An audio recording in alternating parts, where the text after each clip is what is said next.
Hey, Facebook peeps. It's been a while.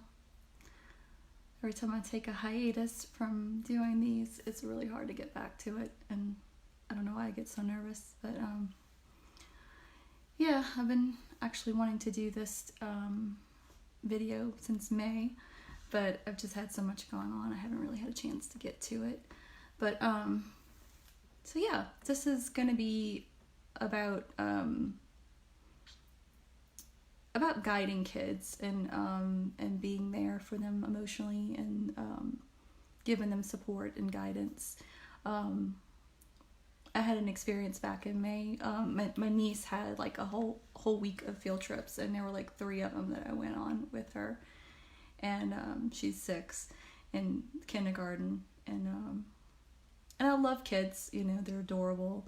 But you know, when they're other people's, I'm kind of germophobic, so you know, kids tend to be very like, I don't know, gross. They always got like snot running out their nose, and they're always wiping it, or they got boogers, or, you know, I don't know. I just get grossed out by other people's kids. I'm used to my niece, you know, like she's like, you know, mine in a sense, you know, like even though I'm not her mom, but I'm like a second mom. But I'm used to her grossness and her germs and everything. But anyway, so I go on these field trips, and they were all like outdoors in the heat. One was to like City Park, one was to the park at the zoo, one was a bowling alley. So you know, there was a lot of you know, a lot of kids and not a lot of chaperones, and you know, like for these kids, I think just having somebody show up is enough, because my niece is like, she was just happy that I was there, and then she kind of like forgot that I was there and went off and played with her friends. It was like all the other kids that latched on to me. Like, you know, when I walked up, she was like, my Jen's here. You know, she calls me her Jen, my Jen. And so all the little kids started coming around me, about a half a dozen of them were like trying to hold my hand, like everywhere we went, because we went to different places in the park. So they were very like glued to me, and at first I was like, oh god, germs. They've been wiping their nose and picking their boogers, you know, like, ew. But after a while they grew on me, you know, they were like really adorable, and they all had their own little cute personalities. But it was just funny because I went there for my niece, and you know, just having me there was enough for her. But you know, she's very independent and she runs off and does what she wants. But it was all these other kids that kind of needed someone there that didn't have anyone. And I was surprised because there wasn't a lot. There was maybe like 20 something kids and only like 3 or 4 chaperones. And most of the chaperones were dads, you know, which was a cool thing to see, that so many dads are showing up for their kids. You know, and you know, it may have something to do with the fact that there are so many more women like in their masculine energy and working more, and you know, more dads are staying home with the kids and being you know, being like the homemaker, you know, in a sense. But yeah, the interesting thing though is that like and I know that a lot of parents can't be there, can't go to these events with their kids, because unfortunately they have to have a two family income. And then, you know, there's a lot of single parents too. But you know, so I know a lot of parents can't be there with their kids, but you know, I really wanted to emphasize like how important it is for at least one parent to show up if possible. And I know it's hard, you know, but if you can, just because for one, they like having someone there.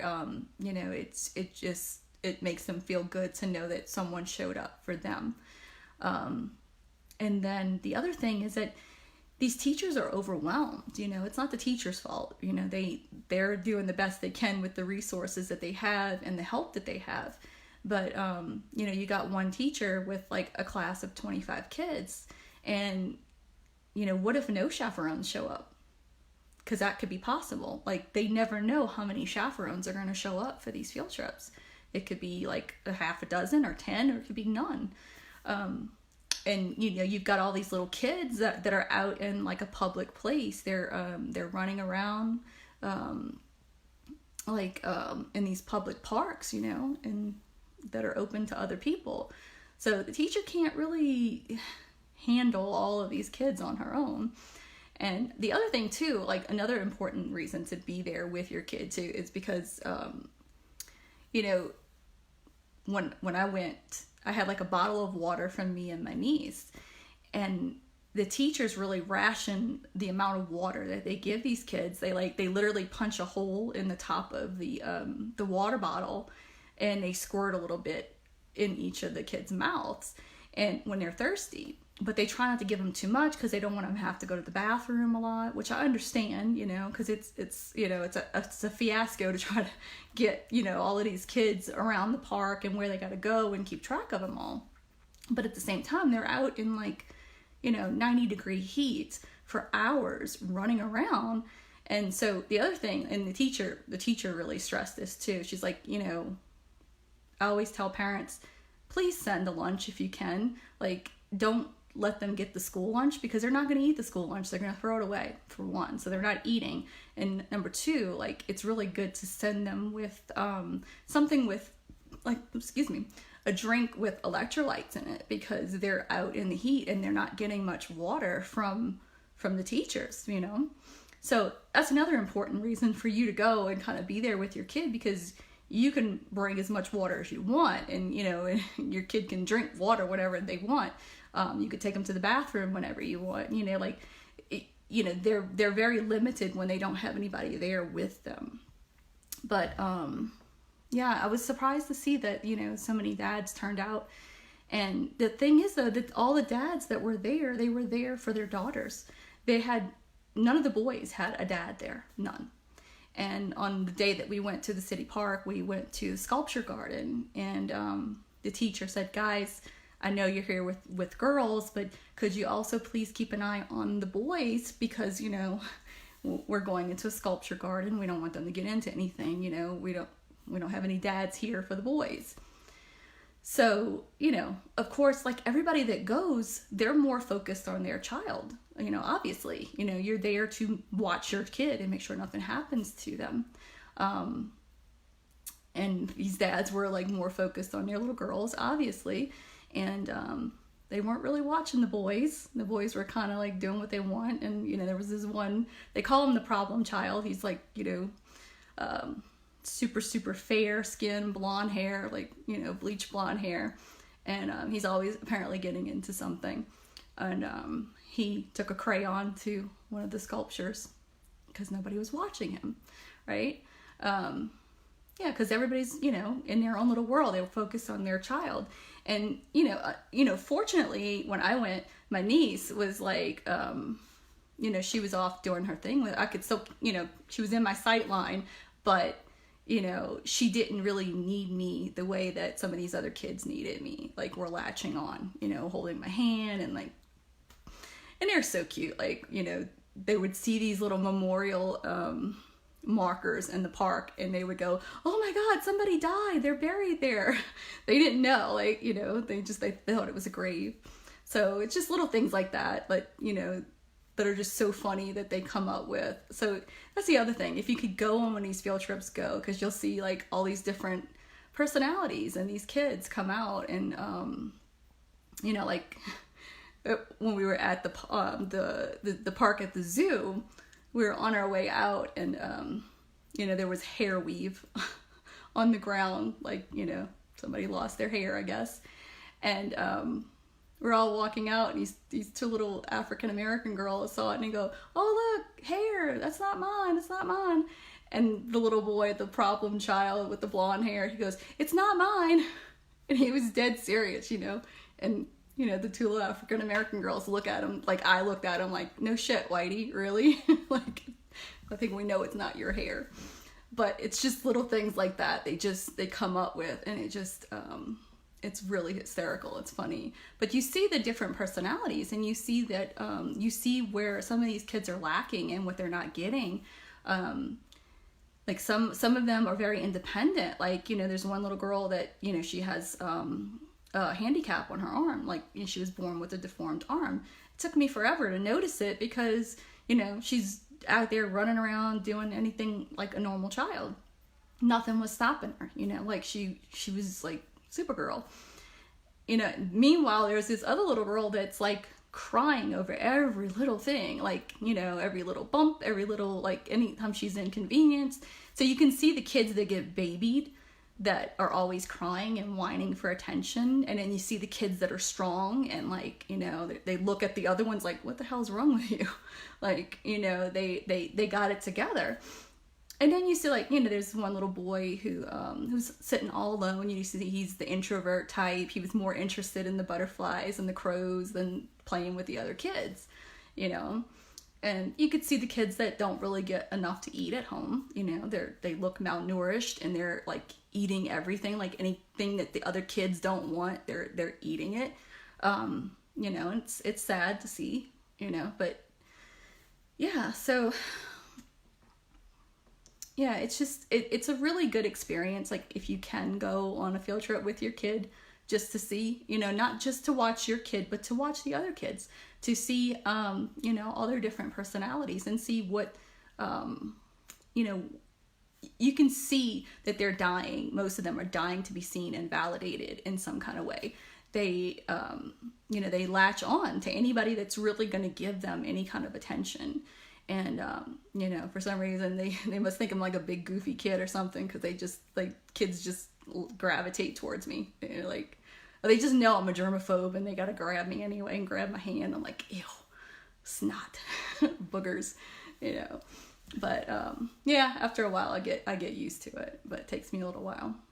But yeah, anyway, so, you know, I just want to put like a shout out there to coaches, especially the male coaches, that, you know, if you are in a position to mentor boys, like little boys, like once a month, twice a month, something, in any kind of way. Because even though some of these kids do have two parents in the home, maybe both parents work all the time, and they're not getting the attention and the support and the guidance that they need from a male figure. And the girls too, like the girls, you know, they need guidance too. I'm not saying they don't.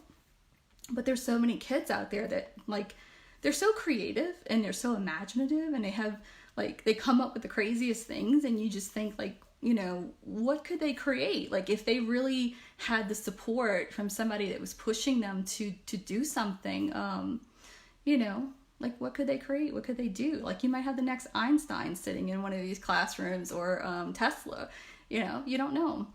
And, you know, the boy that they call the problem child, you know, I see him, and I don't see he's a bad child. I see he's a very curious kid, and I see, like, he's getting into stuff, but he's not, like, wild and crazy. He's just, like, I don't know, maybe, you know, they probably label him ADHD or something, and, you know, feed him some meds, and, you know, and put this label on him, when chances are he might just be bored. Like, he might be too bright for what's being taught in the school.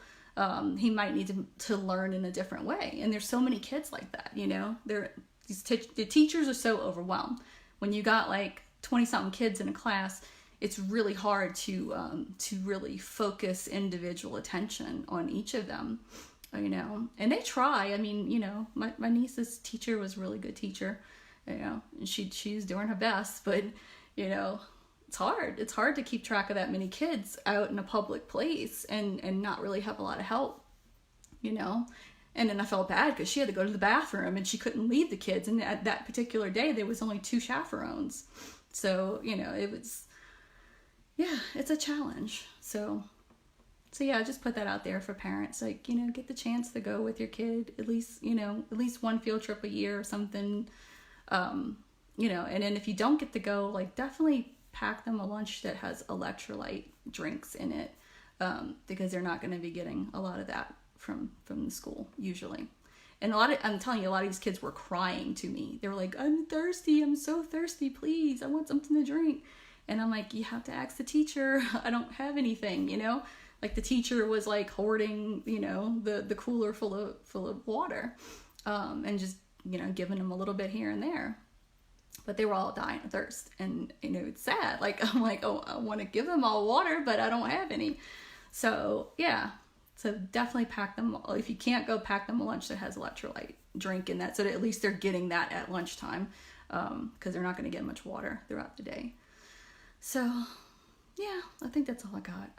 I didn't want this to be too long of a video. I've just been like, this has been a few months I've been wanting to do this one, just to put it out there for parents, and you know, just to make people aware that there's a lot of kids out there that really need mentors, and they need someone to show up for them, you know. And yeah, so yeah, that's all I got for tonight. Y'all have a great night. Bye.